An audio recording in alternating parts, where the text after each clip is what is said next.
I'm Paul Hoffschmidt, founder and CEO of Alpha Sophia, and today I'm joined by Seth Turnoff, founder and managing partner of CMM. Thanks for joining us today on the pod.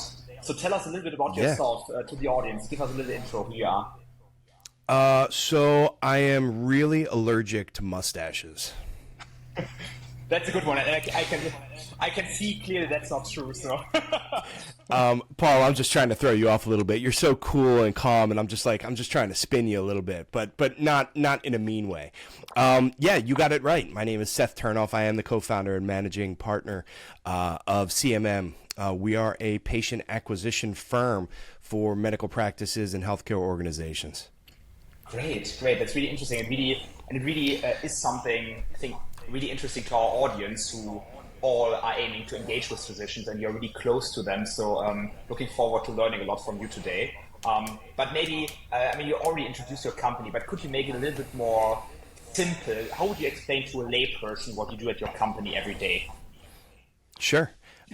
We leverage consumer data to identify and communicate with the highest likely populations of people for specific service lines or procedures.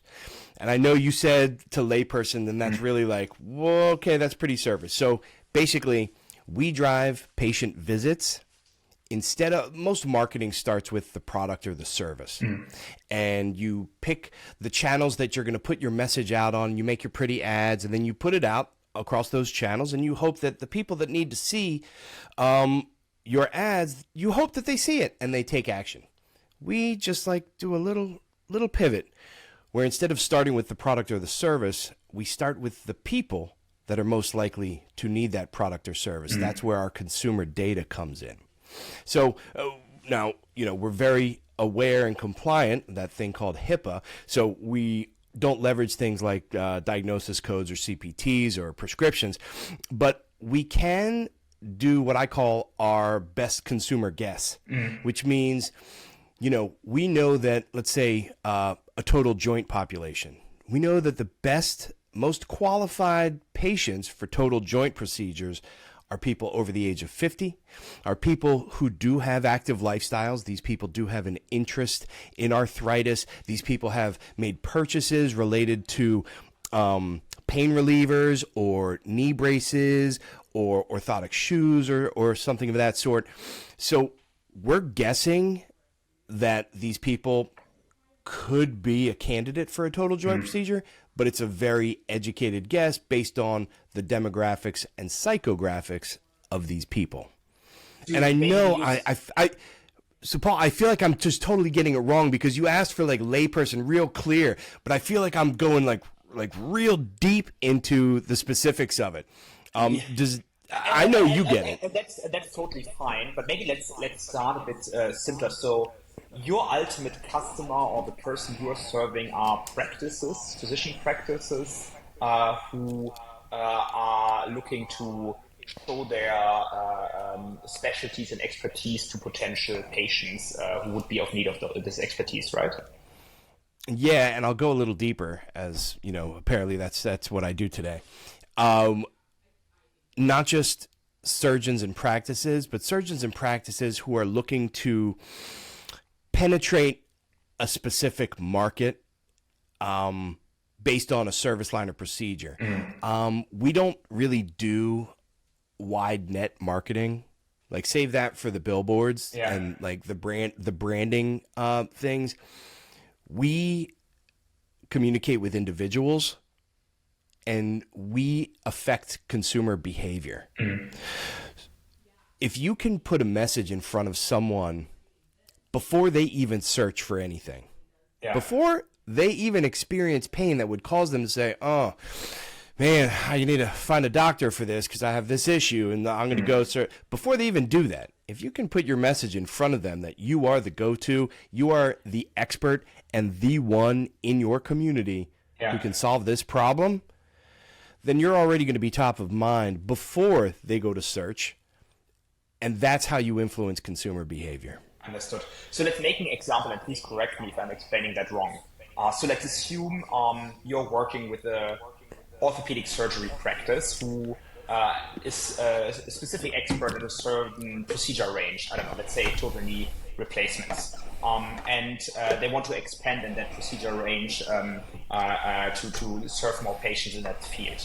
You would then go out there and look for consumer data proxies for potential patients who are probably likely to have one of those procedures. For example, I don't know, those who are buying certain types of orthopedic shoes who are reducing the pain associated with that diagnosis. And then you're putting ads in front of those consumers who have a high likelihood of being a patient for that procedure line eventually, and then driving demand to that orthopedic surgery practice eventually.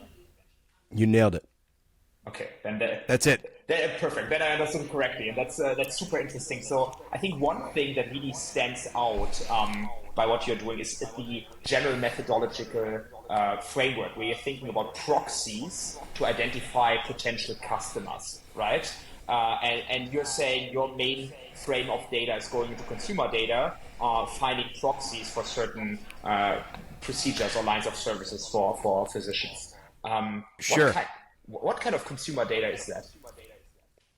So it's general consumer data. The data that we have is all opt-in, meaning it's consumer-led, right? Mm-hmm. The people who own their own data, like they have allowed for us insight into their lives, into their purchases, into the apps they download, into the things they search for. And we have relationships with hundreds of online publishers, app developers, the 3 credit bureaus. So when we don't really use credit data too much, but we deterministically link a person's offline data, their demographics, their address, their household income, who else lives at their address with them, what are those age ranges. We deterministically link that with a person's online data. So we know that Seth Turnoff lives at 901 Southwest 7th Street. We know his age, my age. I'm not going to say it, though. We know that he lives there with his wife and his young son. And a whole other slew of data points that are all out there. If you're on the internet and you make purchases and you spend any amount of time in a digital environment, your information's out there. But it's not as doom and gloom as it sounds or creepy, because at least for us, we don't care anything about what you do as long as you fit, as you called it, the proxy. We call it a persona. As you fit the persona of the person that we're looking for. And that includes, all these lifestyle attributes, the sports that you're involved in, the things you like to do on the weekend, the stuff you purchase and the apps you download and use. But also you fit in that geography, in that radius for what we're looking for. So we just have a bucket and we put all these attributes into the bucket, and then we put the bucket in a location. And everybody that's in that bucket will be in our audience. And they're going to be the ones that we've identified as the highest likely future patients for that specific service or procedure. Understood. And then you also design the ads and content that is being played out to those audiences, or are you collaborating with other providers in that direction? I love that question. So we do create the ads that we are going to be sharing with our audience, but we don't create the landing pages. We have to direct our traffic, right, to a digital environment. Excuse me, whether it's the practice's existing website or a page on the website that speaks to this service line, or a landing page. We've seen great results either way, whether it's just a dedicated landing page for this campaign or the general site. And between you and I, we've run campaigns to some pretty bad websites, like slow, poor performing, like they don't look good. It's like the content is all jumbled and it's just like big form text. But those campaigns have still done really, really well. So that tells us that it's not how pretty you make your site or the content. It's the audience. It's the audience. It's if you can put, if you can put something that's relevant in front of a person and it's compelling to them, their needs, they're not going to give a shit if your site doesn't load fast enough, as long as they don't bounce. They won't care whether like it's all text, because you're speaking to them and their needs. Yeah. So in the end, if you want to speak to patients, if you want to speak to physicians, surgeons, or whoever, to have the highest likelihood of them actually converting into your service, into your product, is by them having intent, right? And you use those proxies and personas to find people who have a high likelihood of having that intent. Yeah, I would agree with that. And, you know, we're not trying to trick anyone, right? And it's not to say that, look, something like a doctor's appointment, nobody's going to pick up the phone and call to make an appointment or click to book online if they don't need to see the doctor. It's not like we're persuading anyone, or it's like not some like slick like sidewalk call like, hey, you need to see a doctor, we're going to fix you. Like, it's not like that. It's like you're speaking to a need. And when the person who is feeling something, even if they're not feeling something, you put something in front of them, the rule of 7, that the human brain needs to see something at least 7 times before we can process it and assess whether or not this is relevant to us. That's very true. But in our case, I believe it's not a rule of 7. It's more like a rule of like 3 or 4, depending on the person's pain that they're in, right? And the severity or the speed at which someone will call to or click for an appointment is solely dependent on their need and how dire their need is. Are you at a 5 out of 5 with your hip or knee pain? You need to seek care like real quickly. I don't know about you, but my pain threshold is very low. So if I'm at like a normal 1, it's like, oh my God. But that's just me. Yeah. But everybody's different. While we can't predict when something will happen to someone, we can be consistent in our messaging, right? And be repetitive in it. So when you have a message that's consistent on repeat in front of the same person, your results are always going to be better, because that person, you make it very difficult to ignore. If there's no need, they will not convert. But nobody wants to treat people who don't have a need, right? So I think it's just a matter of filtering through those who will be a patient somewhere and making sure that you as a provider or a practice are able to capture that. Understood. Okay, med device folks, picture this. What if you could open up a CRM today and it already contained information for every potential lead for you in the country? And you could narrow down those leads further by looking at billing, location, seniority, so much more. Alpha Sophia is the strategy tool that we wish we had had when we were commercializing a medical device in the US market. But there's nothing stopping you. So visit alphasophia.com and learn more. Yeah, that's really interesting. Maybe one step back. What's the founding story behind CMM? How did you find that company? How did you experience that problem set and come up with that solution to that market and to that problem? Sure, yeah. So I started in healthcare in revenue cycle, right? So I started in medical billing. And I'm not going to say that I was thrown to the wolves in medical billing, the organization I was working with. But, it was a challenge to not understand the mechanics of medical billing. My biggest issue was understanding why. Why is it like this? Why are they doing it this way? Why are there seemingly no rules for denials? And it's like it is so nonsensical. But now I look back and it's like, oh, well, just follow the money. And all of these billing things, these medical billings and EMRs and all these things, they're just set up so every person in line can just like take some money. Take a little bit of money out, take some money, and jam up the system that initially clogs the ability for the doctors to treat the patients. All of these other players are in between, and it's just a big mess. So to answer your question, I was on hold. I was on a denials management team in this billing organization, also a business analyst. So to learn medical billing, I was on hold 80% of my day with the insurance companies, trying to get claims paid on behalf of patients who saw the physicians and the groups that we did the billing for.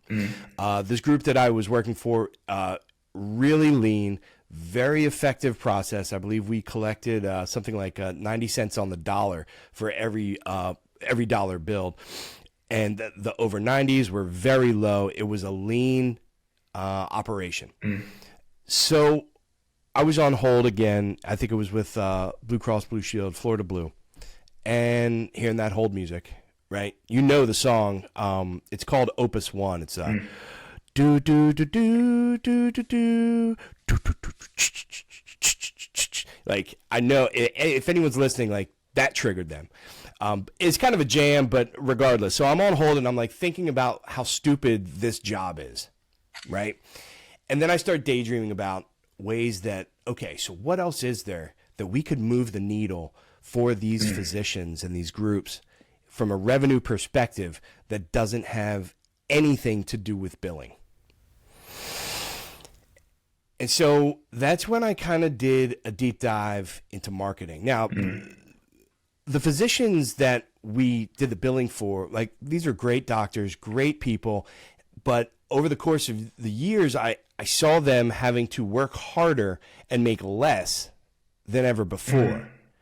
And like, these physicians who started practicing 20 years ago, now, like, digital marketing and everything is different, and the decreasing reimbursements and the games that the payers play, you know, the games aren't going away. They're only getting more inconvenient, right? So doctors just want to practice medicine, and physicians just want to treat patients. So I did this deep dive in marketing, and what I realized that the majority of programs and tactics at the retail level for healthcare marketing, these things are all kind of rooted in bullshit.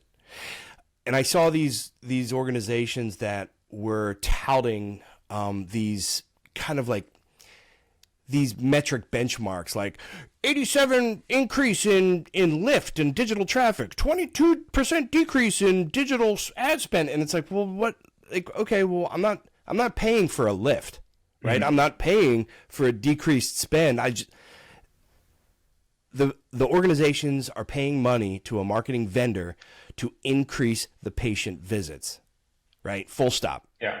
So if you are confusing your client with jargon and click-through rates and impressions and all this stuff that physicians probably don't know because they don't need to, you're not doing your job, and you're doing just enough to confuse them in a sense to make them think that, oh, well, okay, it's working. Stop doing it. If you need to know if your marketing is working, if you have a question if it's working or not, and you can't connect the dots, meaning if you can't connect what you're spending on your marketing program to what you are making, then you're guessing whether it's working. And if you have to guess, that's not a good sign. Hope is possibly the worst business strategy ever, right? And no other industry would this ever fly. Like, you need to connect revenue with spend. Yeah. And the only way to do that is to know which patients came in from what campaign, right? We know that our campaign cost X, and we know that this campaign generated this many patients, and we know who those patients are. Now, it's a thing called attribution, which is kind of like it's kind of like that white whale that's like this mythical thing, but it's possible, right? Because of a thing called technology, and you know a thing or two about this, that people, and especially healthcare, is so interesting because anybody who is tasked with a marketing function, chances are, I would bet I would bet good money, my own money, not yours. I would bet my own money that these people are already wearing 4, 5 hats in the organization. And nobody has the time or bandwidth or energy to figure out the right way to do it. And everything is mired in the status quo, and we've always done it this way, and so nothing ever changes. And look, I'm not here to like fly this flag that like everybody needs to work with us. I get it. We're not for everybody, and I'd prefer it that way. But there are ways to go about it so that you can effectively grow your business and know that it's working, and by how much, right? You can know to the dollar your return on the investment, and that's all that marketing is. It's an investment. And go ahead. I think there's, many things, but I think there's one crucial message, especially also to many of our listeners who are medical device startups, SMBs, going out there trying to convince physicians about their innovative solutions, is that you must not confuse those physicians with jargon, with KPIs, which they don't understand, which they don't care about at that point in time, but really understand what are the things they are looking for, what are the arguments they want to listen to, and then tailor your whole pitch and narrative to those easily understandable messages.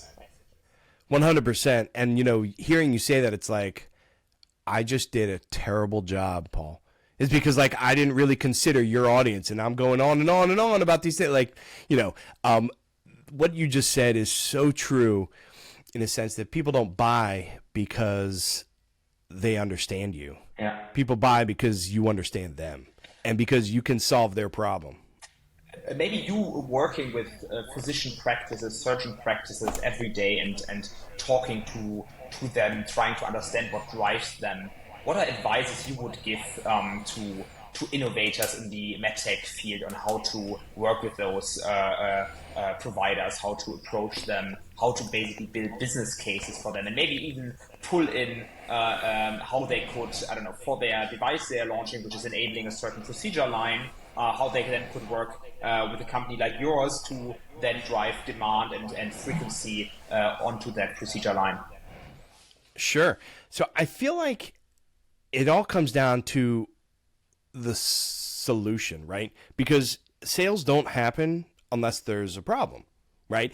Everybody, outside of whatever product you're selling, everyone is getting the job done now without you, without your solution, without your widget, without whatever it is, right? So they're already getting the job done. So if there's something on their radar that they need to change, that they need to improve, something that is causing a problem, right? Because there's no solution without a problem.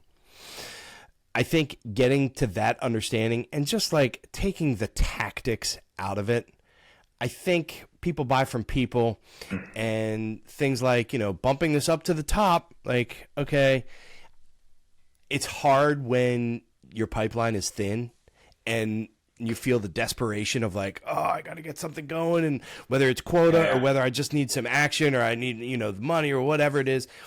But I think it takes time, and it's possible to get into that flow state where it just works. But you have to understand that a couple key things, like number one, it takes 2 people to make a sale, right? It takes a buyer and a seller. And if all you're doing is selling, and they're just like not responsive or not real, like you can't do the dance by yourself. I mean, you can, but you're going to look silly out there.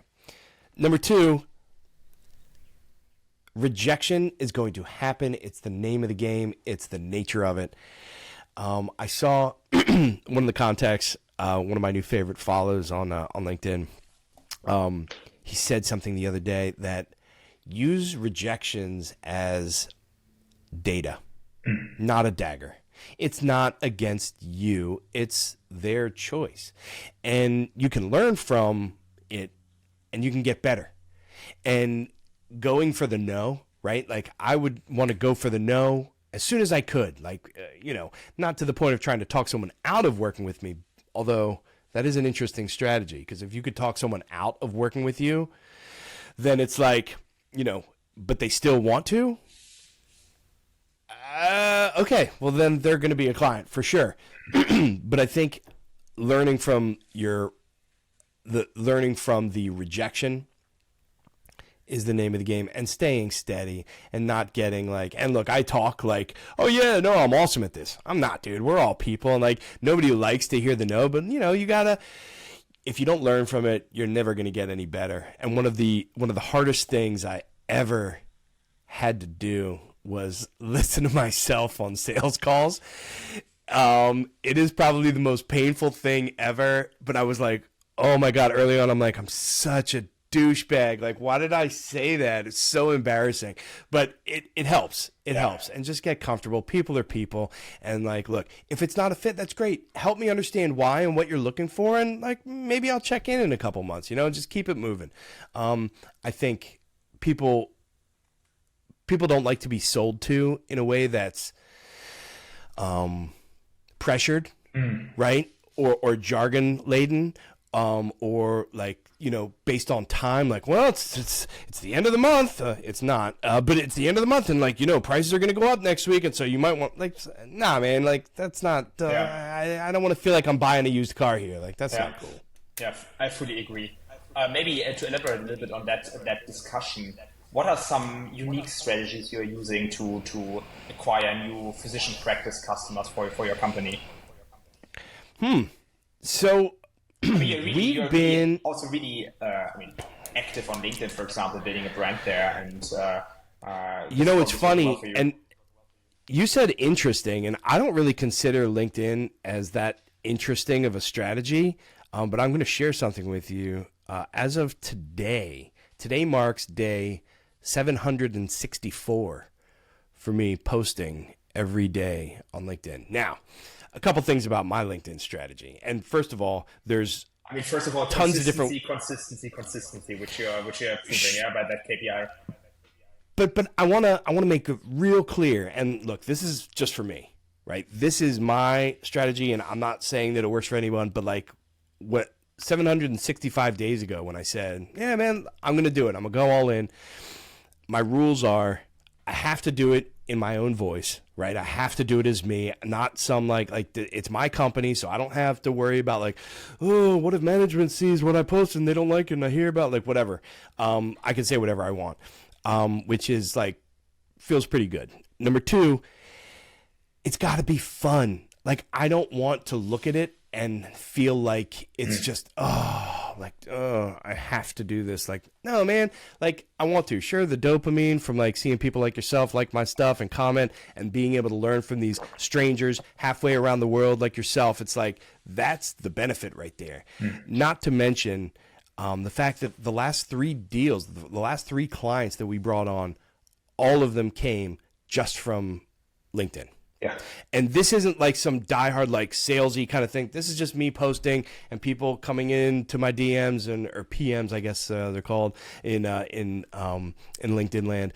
But and starting a conversation and just like chatting. And the last year and a half, I've taken kind of like a real like a lean out approach, because the first year and a half, like, we were all just testing. Right, in the company. And we're just figuring this out and trying to get better and trying to see, like, is this thing what we think it is? Now we know what we have. So it's like, I'm not trying to sound like a dick, but I don't need to, you know, be like, you know, it's like, okay, look, this is what it is. Let's see if it's a fit together, and let's see if it makes sense. And that's all it is. Yeah, really, really interesting. And I mean, I can just echo that. I mean, we've basically built a company based on LinkedIn initially. I mean, when we entered the US healthcare market with our software solution 1.5 years ago, we didn't know anyone in US healthcare, like no one. So like every contact we made at some point originated from someone we met on LinkedIn, then got referred, got further intros. And so, of course, I mean, now the range is much wider, but initially we just started with that, and we've just experienced so much openness and readiness to share experiences. And I mean, I've talked to 100, 200 by now, probably potential customers who have just told me what their problems are, what kind of features they would like, and we've digested that internally and then always prioritize what we build next. So I think it's just we're just living in a different world where it doesn't really matter where on the earth you're located. If you're able to leverage those platforms, you're basically able to get a meeting with everyone if you really want to. Yeah, and LinkedIn is just a great channel to craft personalized outreach messages, which are just much different than just a cold email, which comes in just with an email domain, compared to a LinkedIn message. If I write someone I've never met before, they can check out my profile, see my history, see who I am connected to, and so on. And that gives me much more social value in reaching out to them and increases the likelihood of engaging and then building a partnership of some degree together at some point. 100%. And you know what? It's so weird. Did you ever think that, like, I don't know, like 10 years ago, whatever you were doing, did you think that some professional networking site would play such a pivotal role in not only your day-to-day, but the life of your company's day-to-day operations? Right? It's bizarre. It's so wild. Yeah. It's fun. I've got to tell you a fun story now. 10 years ago, I didn't, although probably I'm already on LinkedIn for like 12 years or something now. But actually, like 9 years ago, I signed a contract to work with LinkedIn. And I didn't start back then because another competing opportunity came up and I decided for that. But I almost started working for LinkedIn 9 years ago. So man, and it was quite interesting when I had that interview session. It was super interesting. When I walked into that room, everyone got like a booklet, and the booklet was basically a giant graph showing your whole social network. So they actually told you coming into the interview room, we know all of that about your existing network, and that's how we rank you against others and so on, which was quite impressive and kind of showed the power of that interconnectedness. And do you think based that? On that, yeah, please. Do you think that experience, like seeing your like heat map of your network, do you think that influenced you in terms of the power of LinkedIn and what it could be? Like, did the gears start turning in your head, or were you like, well, I'm gonna go on and work with this other company, you know, this offer was better or whatever? Do you look back and think on that? I mean, what I mainly think back at is, I mean, when I saw that, I found that quite impressive. And I didn't find it impressive because I saw my personal connection and how they analyzed it. What was impressive was the message they were sending, that they value the strength of your network. And I wasn't aware back then which value creation lies in the pure interconnectedness one personally has and how one can leverage that. And it took me years further down my career path to actually then start leveraging that network. And then, I don't know, I could write you, Seth, an email, a LinkedIn message and say, okay, you're connected to that person. You probably make an intro to that. You actually did that a few weeks ago, and I talked to a surgeon who I helped identify potential locations to relocate to using our platform, Alpha Sophia. Yeah, and that meeting just happened because you set the two of us up, and then we had a really interesting conversation. I learned about his use cases, how he thinks about our platform, and how he could use it as a physician to do competitive analysis, to do strategic reviews, and so on. So, that's just quite insane how those kind of connections occur. Right. And I think that, look, whether it's yourself or Robin or Isabel, I think when there's a person behind it, it carries so much more weight than, a rep at Alpha Sophia, this person that I don't like. I think that people as the vehicle travel a lot farther in a more meaningful way than just like a company. Like, people don't want to buy from a company. People want to buy from a person. And that just goes back to what we were just talking about in terms of like how people buy and want to sell. But I think that first of all, I'm so pleased that you had that conversation. And at the end of the day, we all have a job to do, right? And I'm not saying that a strategy that is heavily rooted in LinkedIn, it's definitely going to change, your trajectory. Like, that's not it. Like, take it or don't take it, but it can help if you do it properly, right? And I think you're a result of that. I'm definitely a product of it. And look, man, we all just wanted to do as good as we can, right? 100%. And if the people that I meet can help me do better, or I can learn from them, like, man, LinkedIn has been like a pretty robust crash course education, excuse me, for me. And like, I love it. I love it. I really do. And I never thought I would feel this way about a social network. Please don't take my LinkedIn away. Please don't take my LinkedIn away. I mean, perfect closing remarks. Maybe one last question to look forward. What's up next for you and CMM? Oh, man, we got a couple pretty interesting projects going that are rooted in traffic. Basically running traffic, like ideal patient traffic and controlling traffic in specific markets. And whether that traffic gets to a practice, whether it gets to specialty surgeons on behalf of industry, about influencing consumer behavior. So we're experimenting with a couple different interesting channels. That's super interesting, and excited to see those projects materialize. Steph, it was great having you on the pod today. Let's do that again at some point. I think there's much more we could talk about, and looking forward to doing another session at some point. Definitely, I love it, and thank you for having me, man. It's always great talking to you. Simple question. Can you afford to have a rep in every county, or do you need to be hyper-targeted in your outreach? Do you need to know information about your targets going in to be successful, or do you have years and years before you want to close that deal? If you want to be focused, if you want to deliver fast, you should visit alphasophia.com and help your sales team out.